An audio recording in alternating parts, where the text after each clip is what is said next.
Hashem, Bon, tout ça, c'est des trucs quand même. Baruch Hashem, on va donner un shiur sur Shavuot, que représente cette fête. On va poser une première question. Qu'est-ce qu'on fait à Shavuot? Quelle est l'action la plus marquante durant Shavuot? La veillée. La veillée. Est-ce que vous savez pourquoi on veille à Shavuot? Parce qu'on a dormi. Très bien. Parce que la veille du matin de Torah, les Bnei Israël ont dormi. Mais ils pensaient bien faire. Oui, mais le problème qu'il y a, c'est qu'ils n'étaient pas suffisamment motivés et par le manque, oui, ça, on peut toujours penser qu'on fait bien. Ça ne veut pas dire qu'on fait bien. C'est sûr. On dit que l'homme le plus sage qui était Shlomo HaMelech, il a eu le mérite d'avoir une telle sagesse parce qu'il a fait une prière. Il a demandé à Dieu de savoir faire la différence entre la vérité et le mensonge. C'est pas toujours évident. C'est pas toujours évident. Donc, maintenant, on voit que les Bnei Israël, en fait, ils ont manqué de motivation. Ça a été un signe de manque de motivation aux yeux du Erev Rav. Tous les Égyptiens qui sont convertis, qui sont sortis avec eux d'Égypte, du fait qu'ils soient partis dormir, le Erev Rav s'est dit, attends, c'est pas un si grand événement que ça. Sinon, ils n'auraient pas dormi de la nuit. Et ça les a motivés à faire la faute du veau d'or. Donc, en Tikkun, on dort pas le soir de Shavuot. Ça c'est très bien. Où est-ce que c'est écrit dans le Shulchan Aruch? Où est-ce que c'est écrit dans le Shulchan Aruch? C'est écrit nulle part. C'est pas écrit dans le Shulchan Aruch. C'est pas une halakha. C'est un minag. C'est un minag, mais on voit que ici c'est un minag qui a été pris par l'ensemble des Bnei Israël. De ce fait, ce qui peut expliquer que certains vont veiller toute la nuit, c'est le cas des séfarades. Chez nos frères chassidim, certains vont veiller une partie de la nuit, vont par la suite aller se coucher pour se lever et prier plus tard. D'accord? Au lieu de prier honnête, pour pouvoir faire une prière en forme.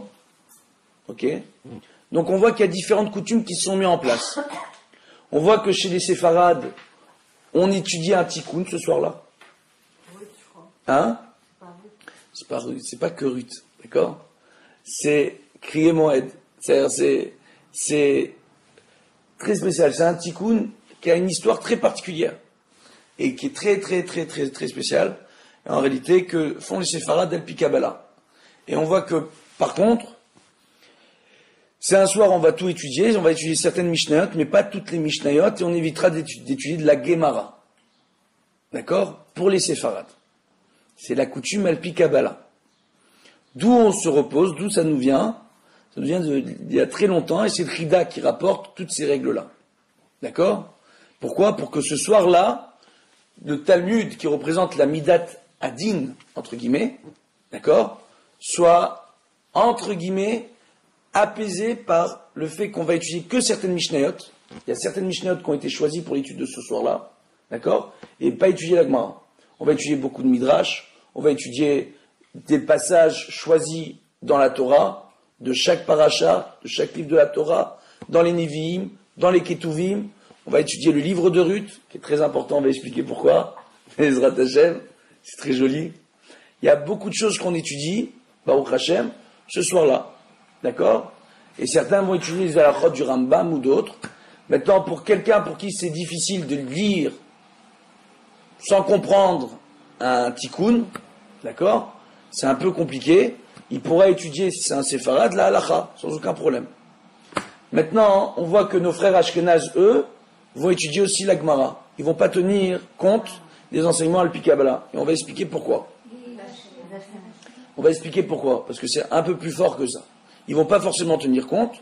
On va voir que dans beaucoup de communautés Ashkenaz, on va pas forcément veiller toute la nuit. On va veiller une partie de la nuit. D'accord? Donc, c'est des coutumes qui sont un peu différentes. Bref. Pour quelle raison? Alors on voit dans l'histoire du clan d'Israël, il y avait celui qu'on appelle Zvi Shabtai.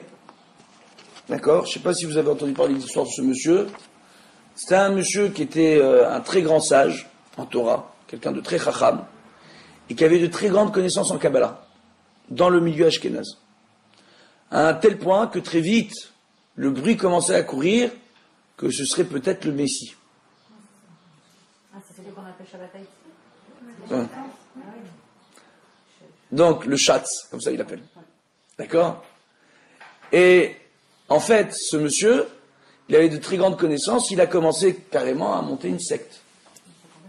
Avec des pratiques très particulières. Où les grands de la génération sont sortis contre lui. Ses élèves sont restés à ses côtés. Ils ont voyagé de pays en pays, ils se sont retrouvés en Turquie, et à la fin en Turquie, le calife là-bas a fini par le convertir à l'islam. Et une fois qu'il a converti à l'islam, il lui a coupé la tête en place publique. Pour dire voilà, c'est ça le Messie des Juifs. Se prendre pour le Messie.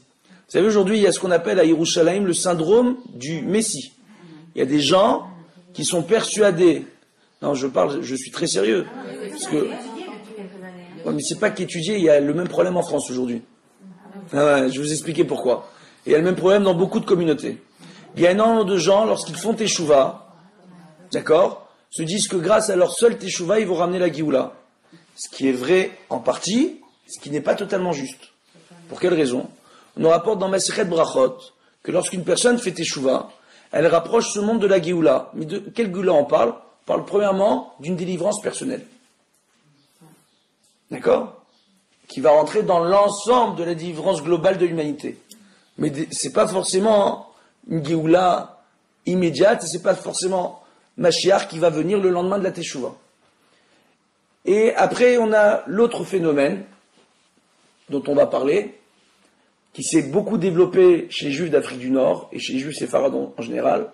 C'est le phénomène, on a bien sûr l'obligation de respecter nos sages, d'aller prendre conseil auprès de nos rabbanim, d'aller leur demander des brachot. Aujourd'hui, il y a un phénomène. Les gens ne font rien, et dès qu'ils ont un problème, ils vont demander une bracha. Le rabbin, c'est devenu une mezouza, c'est devenu la boîte magique. D'accord? Et après, c'est la compétition entre les rabbins, pour savoir qui est le plus grand. Celui-là, il a fait un miracle, celui-là n'a pas fait un miracle. Aujourd'hui, il faut savoir, il n'y a plus de prophète au sein du clan d'Israël. Il n'y a pas de roi HaKodesh, tel que l'ont connu les prophètes. Il y a des hommes sages qui, de par leur bon comportement et leur étude en Torah poussée durant des années, acquièrent une certaine sagesse, qu'on appelle le roi HaKodesh Bisrout Alimoud.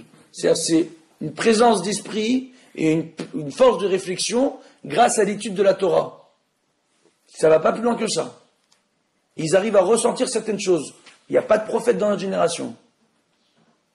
Donc, à partir de ce moment-là, il faut bien comprendre que, même que lorsqu'on va voir un grand de la génération, c'est clair que le Rav Chaim Kanievski, quand on va le voir, ou le Rav David Abouchatzera, ils peuvent ressentir certaines choses. Mais je vais vous le dire, je vais peut-être vous choquer, ils peuvent aussi se tromper. Parfois. Baruch Hashem, on raconte beaucoup les histoires où les rabbanim, Baruch Hashem, ne se sont pas trompés, il y a eu des nissim qui ont été faits, surtout autour du Rav Chaim Kanievski. C'est Péléploïm, le Rav Chaim Kanievski. Je peux vous raconter l'histoire du neveu d'un de mes voisins. Allez, on y va. J'avais le neveu d'un de mes voisins qui est venu au monde avec un problème au niveau de sa mâchoire. Il avait une malformation, il ne pouvait pas ouvrir totalement sa bouche. Donc il avait des gros problèmes d'élocution. Il avait la mâchoire soudée. Gros problème d'élocution. Arrive le moment où il étudie à Yeshiva, il doit faire les shidduchim, il doit se marier le garçon. Le problème qu'il y a, c'est qu'à chaque fois qu'il parle avec une fille, il a son problème d'élocution, cette mâchoire bloquée. Pas de communication. Ça bloque au niveau des shidduchim. Il ne sait plus quoi faire à la famille. Il dit, bon, viens, on va voir le Rav Chaim Kanievski, on va lui demander une bracha. Rav Chaim Kanievski, quand il voit le bachour, c'est en vrai. Il dit, voilà, tu vas prendre sur toi de plus te raser la barbe, laisse pousser ta barbe. Tu peux la tailler si tu veux, mais laisse pousser ta barbe. D'accord? Et Bezrat Hashem, ton problème de mâchoire va se débloquer. Je le connais, le bachour. Il sort de chez le Rav Chaim Kanievski, il arrive au coin de la rue, sa mâchoire s'est débloquée. Ça veut dire quoi? En réalité, le Rav ici, il n'a pas donné une simple bracha, il a dit, moi, je veux bien intercéder en ta faveur, mais c'est pas moi, c'est à toi d'intercéder en ta faveur. laisse-toi la barbe. Dieu il va te débloquer les choses.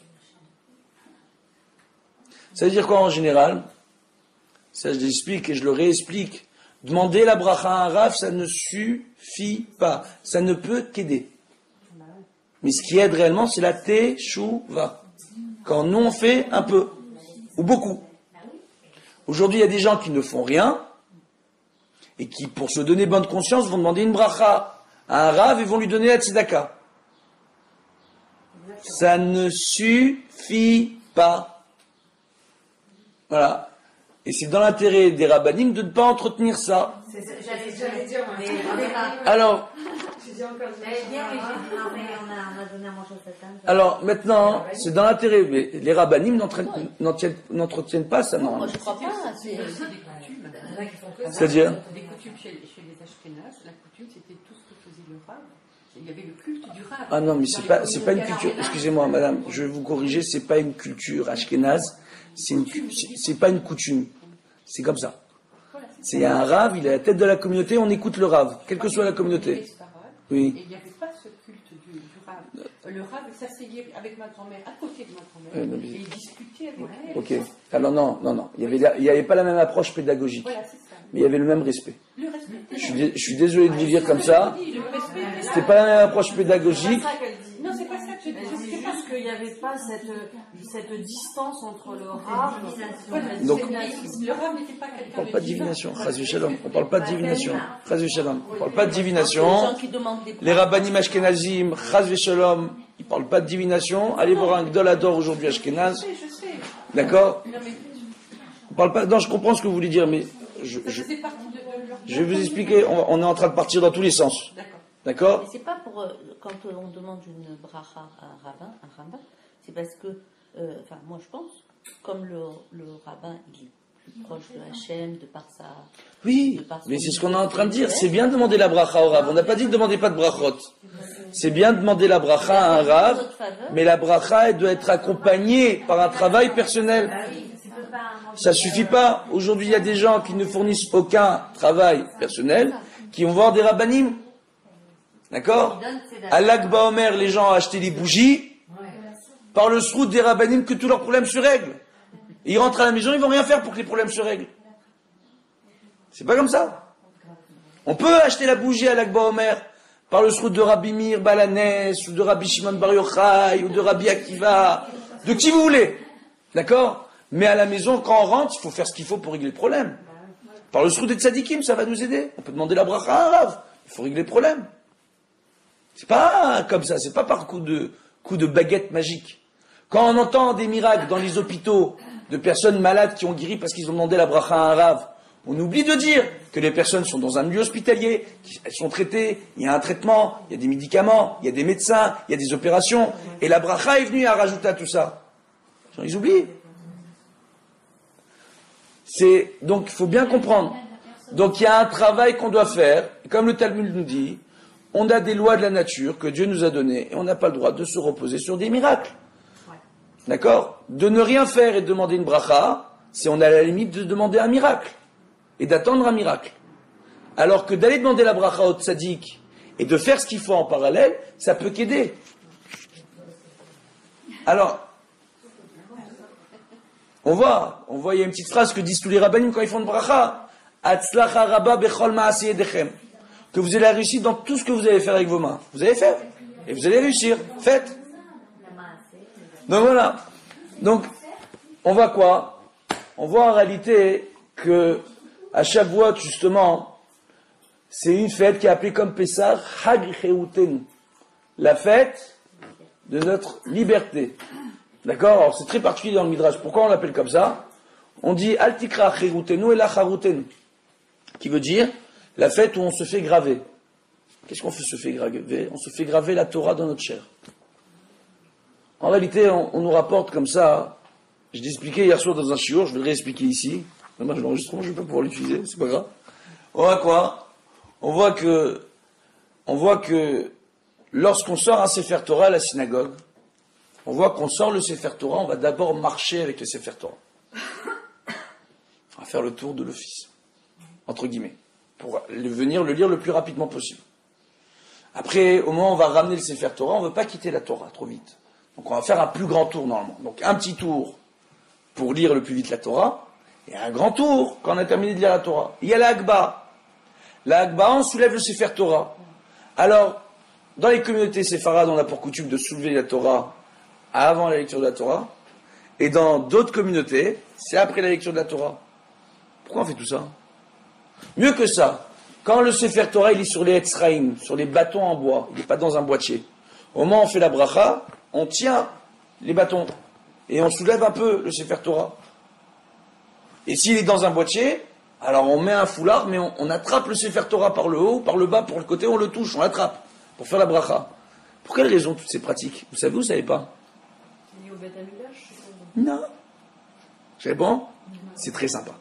C'est très très sympa. Pour expliquer tout ça, il y a un Rambam. D'accord? C'est pas forcément expliqué dans la Gemara, c'est pas forcément expliqué dans le Talmud. C'est des choses qui coulent tellement de sens pour tout le monde, pour tous les poskim, que c'est des choses qui ne sont pas expliquées. Et malheureusement, c'est des choses qui risquent de se perdre. Donc, c'est pour ça qu'on les explique. Baruch Hashem. Donc, qu'est-ce qu'on voit? On voit en réalité que on nous rapporte dans la Gemara, dans le Talmud, qu'on doit faire Kinyan la Torah chaque jour. Dans Mishnah, dans Pirkei Avot, on nous rapporte qu'il y a 48 façons d'acquérir la Torah. D'accord? Dans les 48 façons d'acquérir la Torah, on voit qu'avant le matin de Torah, il y a Sfirat HaOmer. Sfirat HaOmer, il y a du premier soir à la sortie du Yom Tov à la sortie du premier Yom Tov de Pessah jusqu'à l'Ag BaOmer, il y a 50 jours en tout, mais on compte 49 jours. D'accord? On nous rapporte que les 48 premiers jours, on doit se travailler chaque jour sur un des kinyanim, une des façons d'acquérir la Torah qui est rapportée dans les Mishnayot dans Pirkei Avot. Oh, d'accord? Ça c'est premièrement, c'est un travail à faire. Que le 49e jour, on se prépare réellement à recevoir la Torah, et qu'on arrive dans la royauté de la royauté, Malchut Sheba Malchut. Si vous regardez bien dans les Sidurim, vous allez voir qu'on donne les noms des sphères. Chaque semaine est sous l'emprise d'une sphère. C'est pas des sphères. Ce qu'on appelle, nous, les sphères, c'est en réalité des midot, les qualités, les attributs. Les attributs de qui? Les attributs divins. L'homme est fait à l'image de Dieu, parce que lorsqu'il sait comment se comporter, à quel moment se comporter, et face aux personnes avec qui il est, face à l'endroit dans lequel il se trouve, à ce moment-là, il se rapproche de Dieu. Il sait quand est-ce se mettre en colère, quand est-ce plaisanter, quand est-ce raconter une blague, quand est-ce se taire, quand est-ce agir comme il faut, quand il faut et avec qui il faut. Donc, c'est ce qu'on appelle un homme fait à l'image de Dieu. Dieu, il n'a pas un corps. On est tous d'accord. Baruch Hashem. Donc on voit en réalité que c'est les attributs. Donc chaque semaine est placée sous un attribut. Et chaque jour est placé sous un attribut particulier pour dire quel travail on doit faire au niveau de la morale juive, au niveau de notre comportement. Et on voit à côté du décompte, c'est sympa ça, il y a des petites lettres. Vous avez déjà remarqué ou pas dans les Sidurim? Les nouveaux Sidurim. Il y a des petits Aleph, des Nun, des Yud qui se baladent, des Tav, des lettres à chaque côté de chaque jour. Vous avez jamais remarqué? Et elles sont vraiment pas écrites dans l'ordre. Vous savez pourquoi? Parce qu'on nous rapporte là-bas qu'il y a le Shem Ab. Alors ça c'est un peu de Kabbalah. Vous savez, on va décoller un peu.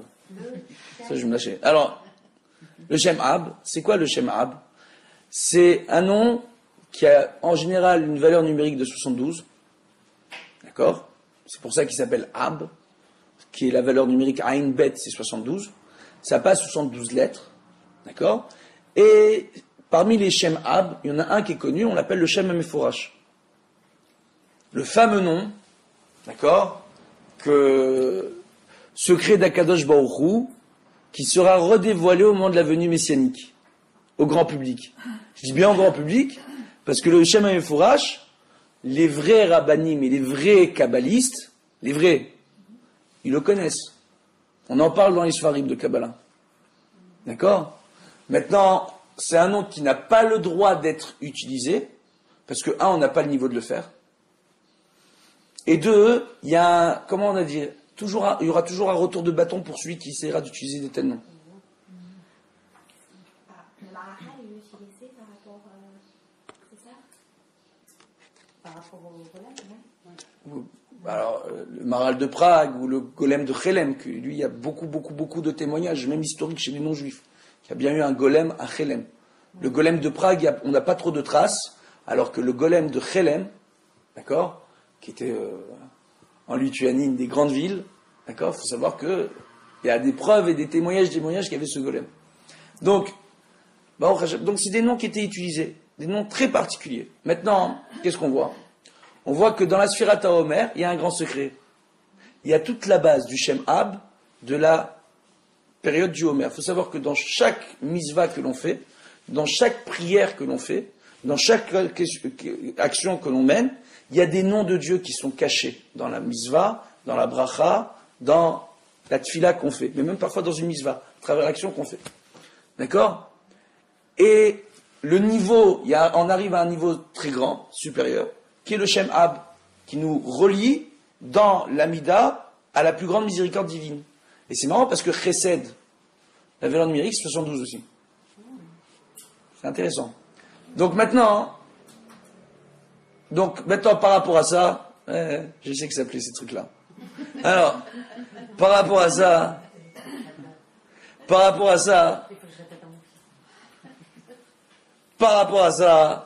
savez ce qui se passe quand on parle en même temps que moi, je bug. Alors, par rapport à ça, qu'est-ce qui se passe? On voit en réalité que donc, durant la période du Homer, s'il y a un Shem qui est caché, qui va être écrit dans un certain ordre, qui va être à côté de chaque jour. Et parmi les 49 lettres qu'il y a, vous en avez 42 qui forment le Shem Mefourash. Dans quel ordre, on ne vous le dira pas. Mais il y a Shem Mefourash qui va au Beth Amikdash durant la période du Homer. Pourquoi il y a ce Shem Mefourash chaque jour? D'accord? Et qu'on le met dans le Sidurim de façon désordonnée, tout simplement pour prier toutes les Neshamot qui font le décompte ou le compte du Homer, d'accord, après à recevoir la Torah. Il faut savoir que la première fois qu'on a compté le Homer, ou qu'on a décompté le Homer, c'était un compte à rebours pour se préparer au Matan Torah. C'est dès qu'on est sorti d'Égypte. C'est la première fois. Les gens aujourd'hui, je vois beaucoup de gens qui pensent qu'on se fait la sphirate du Homer à cause des élèves de Rabbi Akiva. C'est pas ça, hein, l'histoire. L'histoire des élèves de Rabbi Akiva, c'est bien longtemps après. D'accord, les 24 000 élèves de Rabbi Akiva qui n'ont pas eu de kavod les uns pour les autres. Et c'est terrible parce que, selon le Rambam et les Balei Tosfot, la période du Homer aurait dû être une période de Chol HaMoed. Donc, entre Pessah et Shavuot. Premièrement, Chachamim n'ont pas gardé cette période comme étant une période de Chol HaMoed parce que les gens auraient eu du mal à tenir toutes les halachot qui s'appliquent à Chol HaMoed. D'accord? Ça, c'est premièrement. Mais deuxièmement, donc, ça restait quand même une période marquée par la fête. C'était une période de fête. Période des récoltes et tout. On se prépare à faire le korban du Homer. D'accord? On apporte un pain de blé et un pain d'orge au Beth Amikdash. On fait les récoltes dans les champs. Oui ou non? Donc, Baruch Hashem, c'est pas rien. Il y a les bikurim. On ramène les premiers fruits, les premières récoltes. On remercie Akadosh Baruch Hu pour la bracha qu'il nous a donnée. On voit qu'à Sukkot, on prie pour les pluies. À Pessah, Baruch Hashem, on vient et on commence à récolter le blé. Mais à Shavuot, on va faire tous les korbanot parce que à Shavuot, on a déjà les premières récoltes de fruits. On a les prémices, les bikurim. On remercie Akadosh Baruch Hu. On montait au Beth Amikdash, on décorait les vaches, on leur mettait des cornes en or, les enfants ils montaient avec leurs paniers de fruits. Oui ou non? Baruch Hashem. Donc on voit que c'était 3 fêtes, c'est pour ça qu'on appelle les 3 fêtes. Chaque fête, on montait au Beth Amikdash pour une raison différente, qui sont tout en rapport. Ils sont en rapport avec notre subsistance dans ce monde. Qui passe par quoi? Qui passe par le Matan Torah. À Sukkot, on nous parle de la sortie d'Égypte, qu'on est resté dans les Hanené Kavod. C'est pour ça qu'il y a la Souka.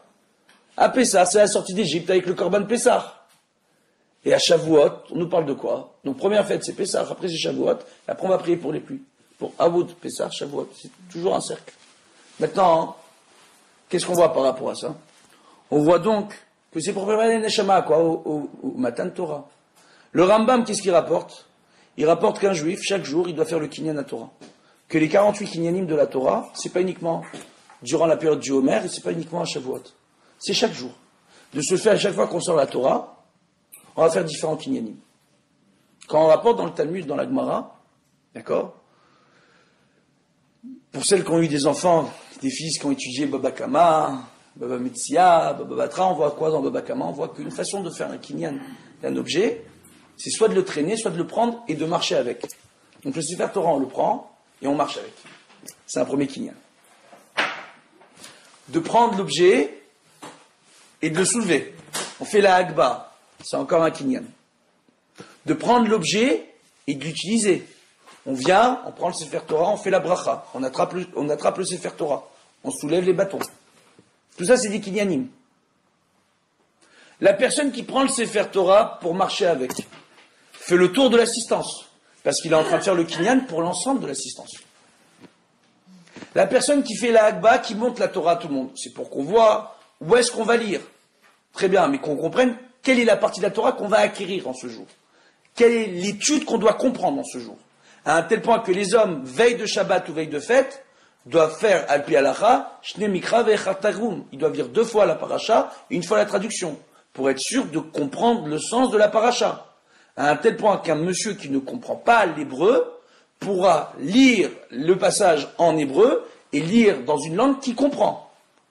Al-pi Kabbalah, on fait en araméen, d'un côté, et de l'autre côté, c'était la langue que tout le monde comprenait en Babylonie. D'accord ? Mais réellement, qu'est-ce qu'on voit ? On voit que le point ici qui est essentiel, c'est de comprendre la paracha. Comprendre qu'est-ce qu'on doit acquérir. C'est pour ça que les rabbins à la synagogue, ils passent leur temps à expliquer la paracha de la semaine. Parce qu'il y a une morale à acquérir à ce niveau-là. Donc on voit qu'il y a plein de kinyanim qui sont faits au moment du matin, au moment de la lecture de la Torah. À un tel point qu'on nous rapporte que le Baal Koré, quand il va lire la Torah, il est comparé à Moshe Rabbeinu qui reçoit la Torah sur le Har Sinaï.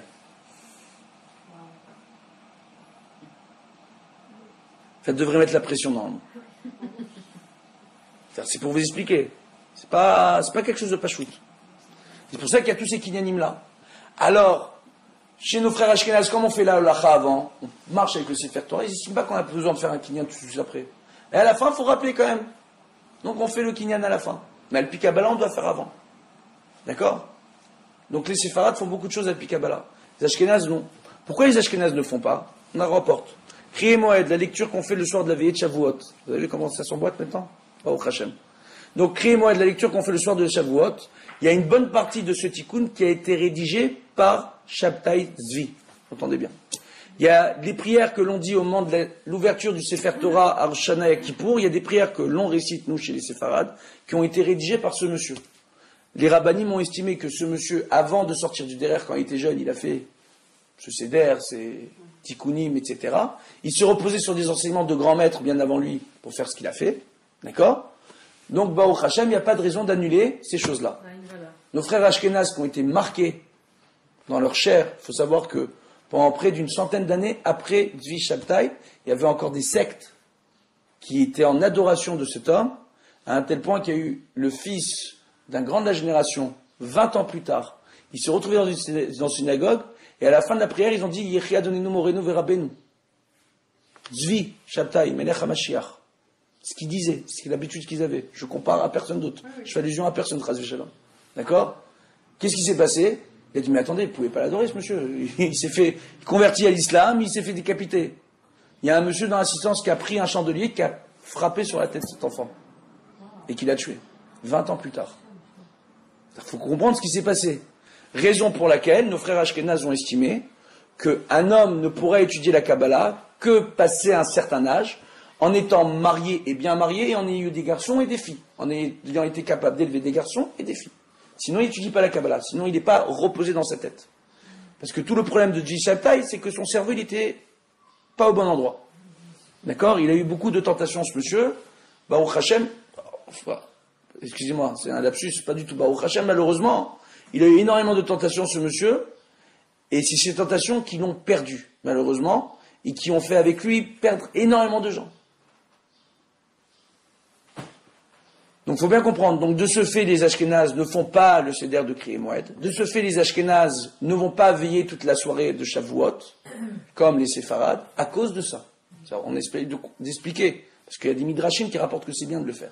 Il faut expliquer pourquoi il n'y a pas ça. Et de ce fait, bien que tous les kabbalistes conseillent de ne pas étudier le Talmud ce soir-là, eux ils vont étudier le Talmud.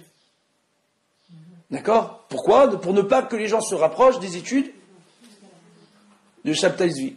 Voilà. Et c'est une des raisons pour lesquelles on peut un peu mieux comprendre les certaines tensions qu'il y a eu entre Ashkenaz et Séfarad pendant longtemps. Dans les milieux très religieux. Donc voilà, on remet les choses dans leur contexte. Maintenant, Baruch Hashem. Il faut savoir que les écrits en question ont été relus, révisés, remis à niveau par des grands rabbanim après de Vishaltaï, des Géoné Olam, dans le monde séfarade, Baruch Hashem, et que c'est pas l'étude telle qu'il a rédigée lui-même. Et que même les prières dont on s'inspire des prières de ce monsieur ont été corrigées par nos rabbanim par la suite. D'accord? Donc voilà, c'est une approche qui est un peu différente. C'est quelle période De quoi? Shabbat Haïti. C'était, si je dis pas de bêtises, c'était fin 18e siècle. À tard quand même alors. Hein? Ouais, c'était pas il y a si longtemps que ça. D'accord? Et il a fait un carton. Hein. Voilà. Donc. C'est séduisant d'avoir le Mashiach. Hein? C'est séduisant pour des gens. Mais il avait une très grande chorma en Kabbalah. Et les gens n'avaient pas forcément le niveau d'arriver à tout saisir. Donc il faut faire la part des choses, il faut faire attention. Il faut faire attention. Le Rav Nachman de Breslev dit une chose qui est très juste. Il dit une chose qui est très juste, il faut faire attention, comme on rapporte dans la Gemara, que comment on choisit un Rav, c'est dans sa façon de parler, de se comporter, de son rapport à l'autre. D'accord? Si on voit, s'il ressemble à un ange dans sa façon de se comporter, on peut prendre comme un Rav. Si on n'attend pas d'un Rav d'être le plus sage des sages, le plus intelligent, le plus diplômé. C'est des bêtises tout ça. En réalité, ce qu'on attend d'un Rav, c'est d'abord un comportement moral. Qu'il soit digne et irréprochable. S'il a ce comportement-là, on peut se dire, écoutez, Inematov ou Manaïm. Comment on le voit? Le véritable Baal Chesed, on le voit chez lui à la maison. La véritable Baalat Chesed, on la voit chez elle à la maison. Pas quand on est entre nous, dans la communauté, la synagogue ou entre amis. C'est quand on est à la maison, comment on se comporte avec son conjoint et ses enfants. C'est là qu'on voit le véritable Baal Chesed. D'accord? Il y a des gens, hein, moi je peux vous dire, j'ai eu pas une ou deux ou trois histoires malheureusement comme ça. Moi j'ai vu des jeunes garçons brillants vouloir faire des études de rabbin, qui étaient largement capables d'y arriver, et à la fin ils y sont arrivés, mais difficilement, alors qu'ils avaient dans leur famille des gens très très riches, moi je vous dis très riches, Dieu bénisse, qui passaient leur temps à distribuer dans toutes les soirées de gala des fortunes colossales, et qui disaient à leurs neveux ou fils ou cousins ou frères, excuse-nous, toi, va travailler. Alors moi, je trouve ça extraordinaire parce que je passe mon temps à le dire dans toutes les communautés. Si vous avez un gosse dans votre famille qui veut devenir rabbin, sachez une chose. Quand vous soutenez des familles de rabbanim, c'est une bonne chose, hein, Baruch Hashem, le mérite va essentiellement pour ces familles-là. Après, bon, on se rattache à ces familles-là, Baruch Hashem. Mais quand dans votre propre famille, vous pouvez changer la donne et faire dans votre famille en sorte qu'il y ait un rabbin qui peut peut-être devenir un grand maître, on ne sait jamais, sur un malentendu, vous ramenez tous les srouillottes dans votre famille. C'est jackpot. Les gens, ce qu'ils ne savent pas, hein, c'est comme il y a des enfants qui passent aujourd'hui le concours en médecine à Paris, dans le ciel, il y a des concours. Il y a un grand amphithéâtre, à Kadosh Baruch Hu, il est au milieu, d'accord? Et les plus studieux, on les met au premier rang. Les moins studieux, ils sont derrière. Et il y a une compète pour savoir qui va être devant. On va rapporter une histoire connue, il y a des histoires connues. Quand Napoléon Bonaparte est sorti en guerre contre la Russie, c'est très connu. Napoléon Bonaparte, quand il est sorti en guerre contre la Russie, il y a eu une grande discussion entre l'Admour de Rouzine, qui était une grande chassidoute à l'époque, et le Balatania, l'Admour de Lubavitch, premier Admour de Lubavitch. Zecher Tzadikim, Vikdoshim Livracha. Et on voit qu'ils ont eu un débat. L'Admour de Rouzine a dit, écoute, nous les Russes, ils nous maltraitent. On doit aider Napoléon contre les Russes. Et le Balatania, il a dit non. Sache que Napoléon, toute sa politique à lui, c'est de nous aider pour mieux nous assimiler. Donc, on doit sortir en guerre contre Napoléon. Il dit, attends, mais qu'est-ce qu'on va dire aux Juifs maintenant? Ils vont rentrer dans quelle armée? L'armée russe ou l'armée napoléonienne? C'est un mot que j'avais pas dit depuis 20 ans. Alors maintenant, hein, alors, qu'est-ce qu'on voit? Ou l'armée napoléonienne? Du mal. Alors maintenant, qu'est-ce qu'on voit? Ils se sont dit, bon, très bien, c'était veille de Rosh Hashanah. Le Balatania, l'Admour Azaken, je te soupçonne d'être un peu tunisien celui-là, parce qu'il a fait un truc de tunisien. Il a fait un truc extraordinaire. Il a dit, écoute, voilà, celui qui, durant la tfila de Shachrit, sonnera le chauffard en premier, on l'écoutera. Vous connaissez l'histoire? Non. Ouais, écoutez, elle est extraordinaire. Chassidim, chez Rousine, ils se préparent, ils disent, ah là là, attendez, demain matin, la tfila, le detz, on prie vite, et chauffard, faut vite, parce que c'est très important, c'est l'avenir du clan Israël qui se joue. Bref. Donc, ils sont levés de bonne heure, ils ont commencé à faire leur tfila, etc. Et au Hachem, ils sont arrivés à faire une bonne tfila, et au moment de sonner le chauffard, l'admour de Rousine, il sonne le chauffard, il regarde dans le ciel, il dit, Daniel il a déjà sonné le chauffard, c'est lui qu'il faut écouter. C'est-à-dire, ils avaient un niveau, ils sentaient ce qui se passait dans le ciel. Les tzadikim. C'est pas des prophètes, je le dis, je le répète. Alors ils ont dit, mais comment il a fait? On s'est levé aux aurores, on a commencé la tfila le plus tôt possible. Comment ils ont fait? Ils ont pas prié. Motsa et Chag, ils sont partis voir l'Admour Azaken. Ils lui ont demandé, comment vous avez fait? Il dit, écoutez, moi, je me suis levé le matin, j'ai fait les brachot du matin, après j'ai fait ma bracha, j'ai sonné le chauffard. On n'est pas obligé d'attendre la tfila. Il a sonné une première fois le chauffard.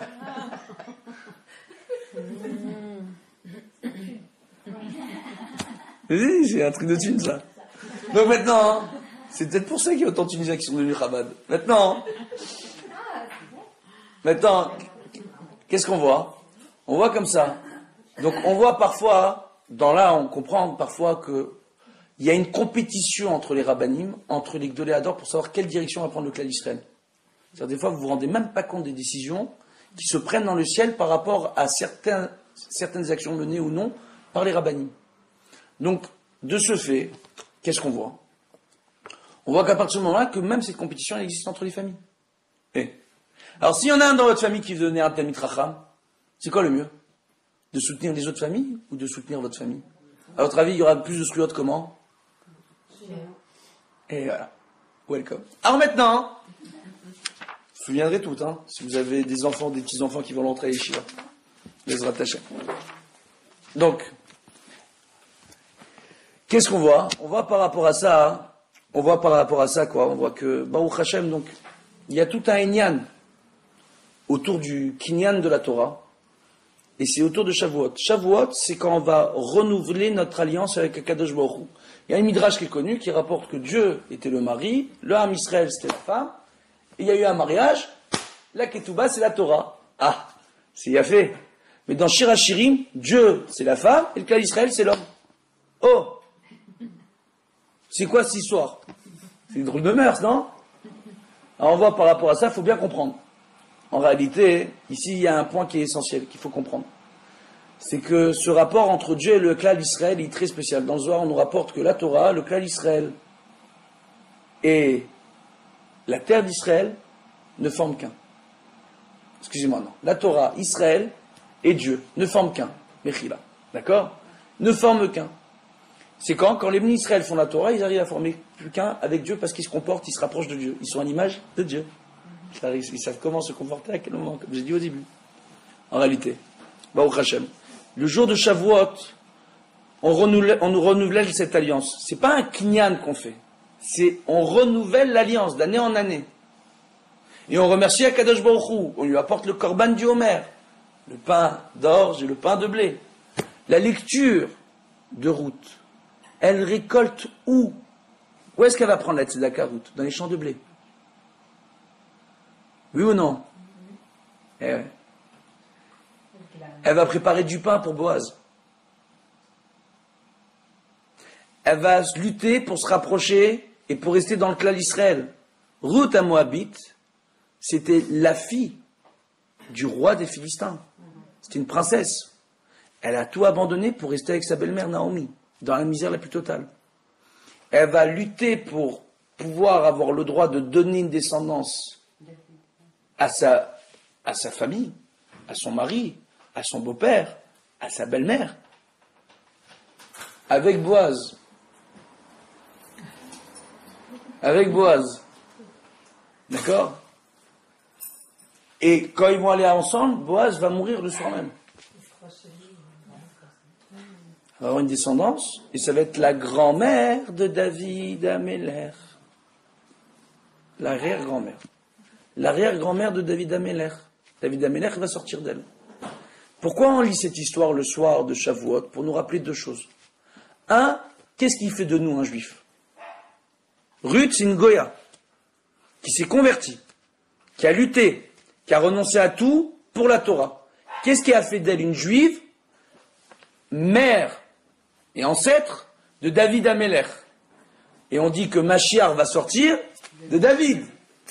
Et dans le genre, on nous dit que Mashiach sortira de David par le mérite de Ruth à Moabite. Oh!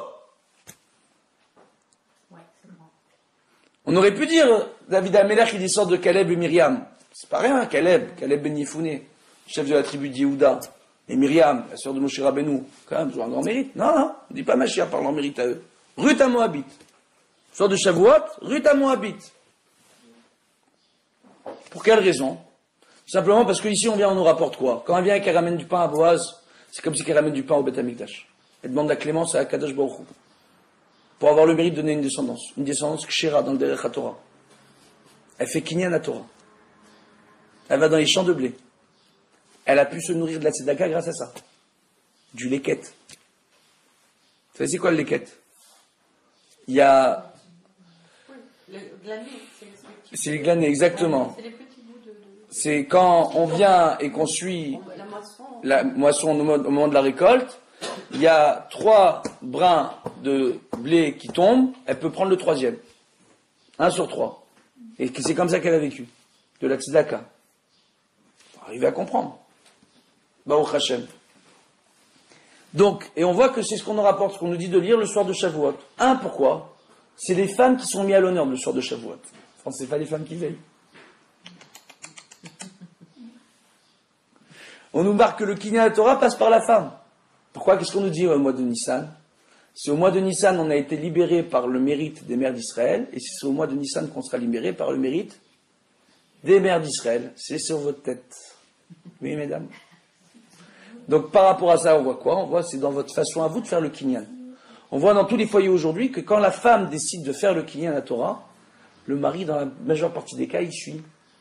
C'est rare qu'il ne suit pas. On voit dans la nouvelle génération, ça change un peu. Les nouvelles générations, ils sont très... Alors maintenant, je parle comme un vieux. Alors, acquisition. Pardon? Donc on voit quoi en réalité? On voit que... Acquisition. Donc on voit quoi en réalité? On voit que chaque jour on doit acquérir la Torah. Et comment on acquiert la Torah? À travers l'étude et les actions qu'on mène. L'étude de la Torah et les actions qu'on mène. Que toute la Torah qu'on fait, c'est pour agir. Donc on doit prendre notre vie en main. Comment on prend notre vie en main? En prenant sur nous la Torah. Comment la Torah est marquée dans notre chair? On voit les garçons, on leur fait la Brit Mila, l'alliance de la parole. On enlève un prépuce en entrejambe. Quelle alliance de la parole? Quelle parole? La parole de la Torah. Quelle alliance?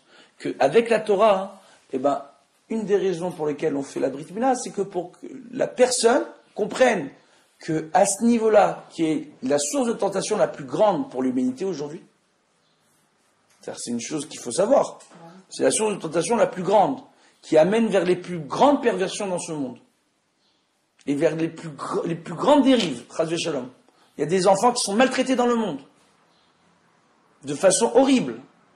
On les a réduits en prostitution, c'est quelque chose d'horrible. C'est horrible. Qu'est-ce qu'on voit? On voit quoi? Dans des pays, c'est horrible. Qu'est-ce qu'on voit à partir de là? On dit que l'homme, il a la Brit Mila, pour quelle raison? Pour comprendre qu'il doit être kadosh même à ce niveau-là. S'il arrive à être kadosh dans son intimité, alors il pourrait être kadosh dans tout. Et la plus grande chose que peut faire un homme, c'est d'aspirer à être kadosh dans ce domaine. Chose qui n'est pas facile pour les hommes. Surtout dans cette génération, et surtout avec les éducations qu'ils reçoivent et quand ils ont grandi avec la Tembelevisia à la maison. Excusez-moi, l'objet pour les idiots, comment ça s'appelle? Tembel, ça veut dire idiot. Lévisia. On voit que des cours de Torah, je vois. D'accord. Alors maintenant... Il n'y a pas de télé. Ouais. Alors... Sauf The Voice. This is the voice. Je l'ai entendu le jingle ici, hein. Alors. J'ai entendu le jingle ici. Ouais. Non, mais c'est Hein? c'était juste The Voice. Il y avait Amir. Mishkin. Alors maintenant, on va continuer. Excusez-moi. Alors, qu'est-ce qu'on voit par rapport à ça?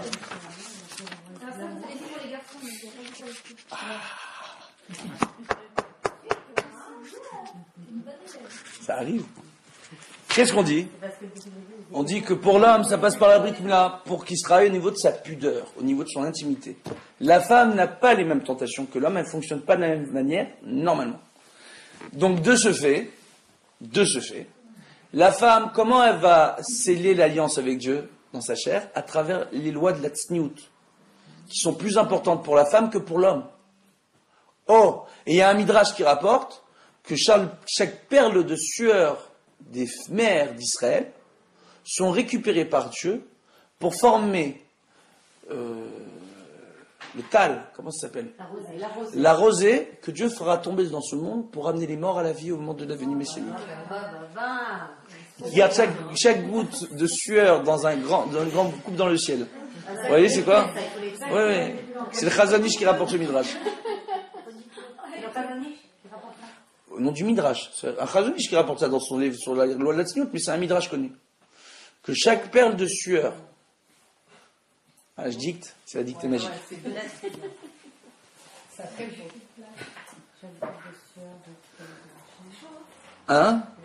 Récupéré par Hachem pour former la rosée que Dieu fera descendre sur le monde. Non, deviendra rosée. Oui, deviendra rosée. Comme vous voulez, ça y est, moi. Un amouche Chateaubriand, tunisien, Dieu fera descendre. Alors, Au moment de Triat Hametim. Au moment de Triat Hametim. C'est magnifique. Copiez sur votre voisine. Elle écrit pas, non, moi j'écris pas. Je te le dirai. Ouais. Bezrat Hashem. Donc on voit quoi en réalité? Que là aussi il y a une alliance qui se fait. On parle de Tzniout. D'Afka on parle de Ruth. Qui est Tznoa. Et qui s'est battue Betsina. Pour son bon droit. Et grâce à ça on a eu David Améler. Oh, c'est pas rien. Vous savez, David Améler, c'était un juif particulier. En tant que roi, il était aussi juge rabbinique. Et lorsqu'il était au tribunal et qu'il y avait un différend entre Shimon et Lévi, si Shimon devait de l'argent à Lévi, il disait, écoute Shimon, tu vas payer Lévi. Et dès que la sentence terminait, David retrouvait Shimon en dehors du tribunal pour lui sortir de l'argent des coupottes de Tzedaka et lui dire, maintenant prends l'argent, va payer Lévi. Ah oui. C'est comme ça que ça fonctionne normalement les rabbins. Ils devraient fonctionner comme David Améler.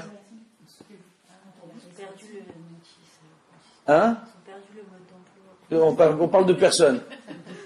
On a tous perdu la notice. Si on avait la notice, si on la suivait comme il faut, ma chère, il serait là depuis longtemps. Donc, on voit quoi en réalité? Donc, on voit c'est David Améler. Alors, c'est très beau parce qu'on va terminer là-dessus. Il y a une mahlouquette dans la Gemara pour savoir, est-ce que Mashiach, ce sera un homme ou une génération?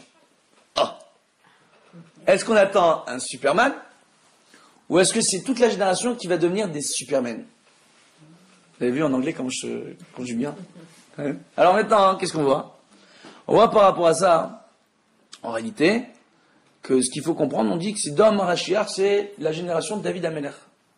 Ça veut dire quoi? Ça veut dire quand la génération se comportera comme David Améler, et qui veut dire que d'un côté on applique la loi et de l'autre côté on va aider les gens à respecter la loi.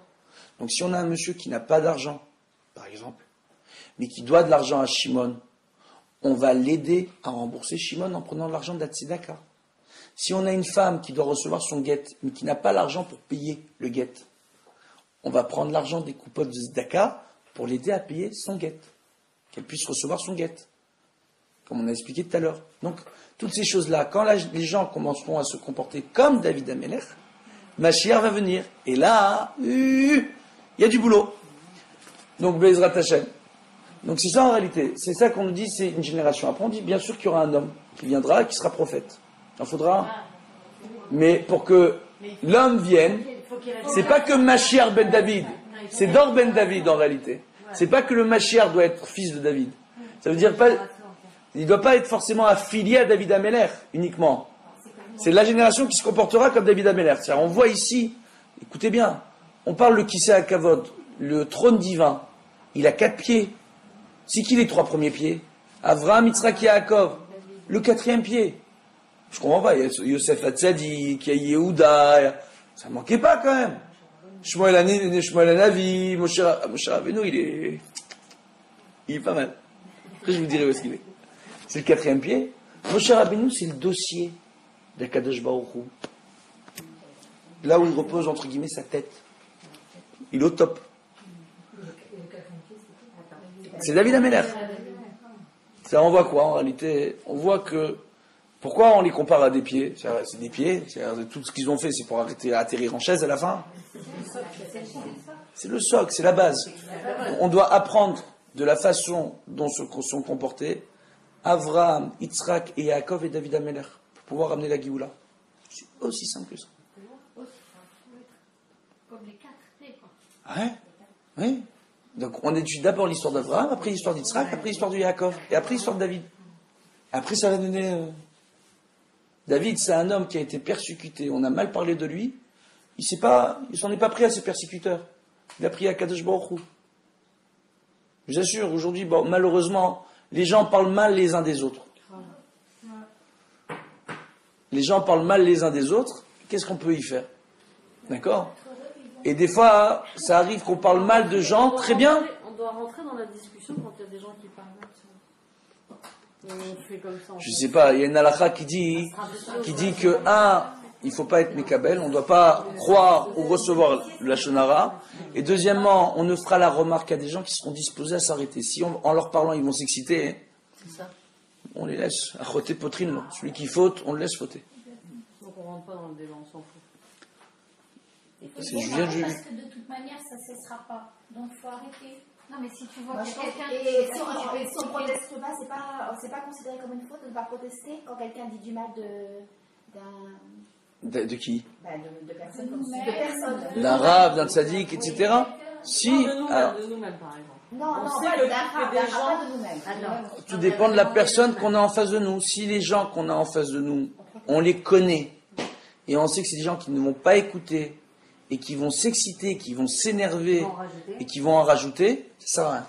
Si on sait que c'est une personne qu'on peut raisonner, et qu'on peut arriver à la faire taire, alors on la raisonnera. Si on les connaît pas. Ça, c'est poker. Non, mais il y a des personnes qui Chanson de, hein? Non, mais il y a des personnes, ça ne s'arrête jamais. Mais si on ne proteste pas.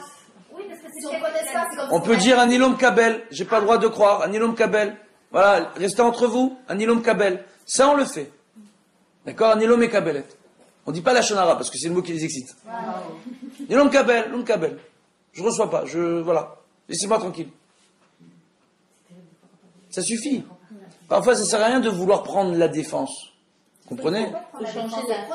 De dire non, écoutez-moi. Changer la conversation. Voilà, restez entre vous. Vous voulez parler de ça, vous restez entre vous, oubliez-moi. Des fois, on est touché profondément. Ça suffit. En fait, on a que de la chaîne. On a envie on se dit qu'on doit. On a On envie se dit que d'intervenir. réagir, c'est un touche à Hachem, justement. Oui, et on se dit que peut-être c'est ça qui va faire changer. Pas... En fait, chacun pas est être différent, chaque prétentieuse, mais situation peut-être est- qu'un petit... Je vous explique, on vit dans un monde où on ne peut pas plaire à tout le monde. Et même les rabbinim ne peuvent pas plaire à tout le monde. Donc il y a toujours des rabbinim qui vont se faire critiquer par d'autres personnes. Et aujourd'hui, malheureusement, il y a un grand Yetzer Hara. Il y a des chitotes qui critiquent d'autres chitotes. Les uns critiquent les autres. D'accord? Des écoles de pensée qui vont critiquer d'autres écoles de pensée. On a des gens qui font partie de certains mouvements qui vont critiquer des gens qui font partie d'autres mouvements. Voilà, et c'est sans fin, malheureusement. Donc voilà, Bezrat Hashem, on voit quoi? On voit que pour Shavuot, vous préparez un bon Kinyan Torah, le renouvellement de l'alliance avec Akadosh Baruch Hu, et que beaucoup de choses reposent sur vos épaules. L'histoire du repas halali, Ah oui, j'allais le dire. c'est important ou c'est du balout ou c'est une coutume? Non, c'est pas du tout du balout, entre guillemets, du faux. J'adore Halali, mais est-ce que. Alors, expliquons, d'accord? En souvenir du matin de Torah, on dit que sur le Har Sinaï, il y avait des fleurs, du lait et du miel. Raison pour laquelle le soir de Seudat Yitro, il y a la pièce montée, avec la crème pour que ce soit parfait dedans, blanche, ok, avec le miel dessus, et les petites fleurs en haut. Ouais. Maintenant, qu'est-ce qu'on voit? Bon, c'est mignon, hein? C'est mignon. Et on voit quoi en réalité? On voit en réalité que, en souvenir du lait et du miel qui ont coulé, ce sera bon de manger des produits lactés et sucrés. D'accord? Au moment du repas de Shavuot. Maintenant, il y a un problème. Parce que le repas de Yom Tov, normalement, selon la Torah, c'est le vin et la viande. Et on voit qu'en Afrique du Nord, par exemple, les gens ne mangeaient pas de produits lactés parce qu'il y avait un problème de conservation sur les produits lactés, que très souvent c'était mal conservé, les gens tombaient malades. Donc à un tel point qu'on voit qu'il y a beaucoup de gens qui viennent de ces pays-là qui ne consomment pas les produits lactés, ça c'est premièrement. Deuxièmement, c'est une coutume au nom d'un midrash, c'est pas une halakha, d'accord? Et troisièmement, pour ceux qui veulent le faire, parce qu'aujourd'hui il y a tous les produits lactés, le conseil qui existe, c'est celui du Rav Meir Mazouz. Quand on rentre de la synagogue, parce que s'amuser à faire une première séouda après la veillée, quand le mari rentre de la synagogue, de lait, il se dit on va faire une autre séouda de viande. Très souvent il y a la séouda de lait, et il y a le coma jusqu'à mincha. D'accord? Donc c'est pas recommandé. Ce qu'il vaudra mieux faire pour ceux qui veulent manger un peu de lait, rentrer de la synagogue, faire kidouche, avec du pain, consommer un peu de lait, ne pas consommer de fromage dur, type camembert, le bleu ou compagnie, qui sont longs à digérer, consommer un peu de produits lactés, Baruch Hashem, après, changer de nappe, enlever le pain, enlever le lait, et apporter la séouda de viande. Voilà. Mais si on a mangé un fromage lourd, par exemple, on ne va pas dans un petit Ça dépend des fromages. Il y a des fromages aujourd'hui, surtout en France, Dieu bénisse, comme, je sais pas, les emmental, les camemberts, etc. Fromage dur où on doit attendre 6 heures avant de manger. C'est ça que je vous dis, comment on fait on mange pas là. Bon, on mange du fromage blanc ou du yaourt. Maintenant, juste je vous explique. À l'origine, ce n'est pas notre coutume, c'est un midrash. Et à l'origine, on ne le fait pas. Hein? Voilà, on ne le fait pas. C'est une belle coutume. Ceux qui peuvent le faire, ils le font. Ne vous amusez pas à faire 2 séoudot, parce que la halakha nous dit que la séoudat yom tov, c'est le vin et la viande. Le chamin. C'est ça la Kaila. Voilà. C'est la marocaine. Trempez vos haricots dans l'eau la veille. Bon, hein? C'est la priorité, c'est de faire la viande. Le lait, pas du tout.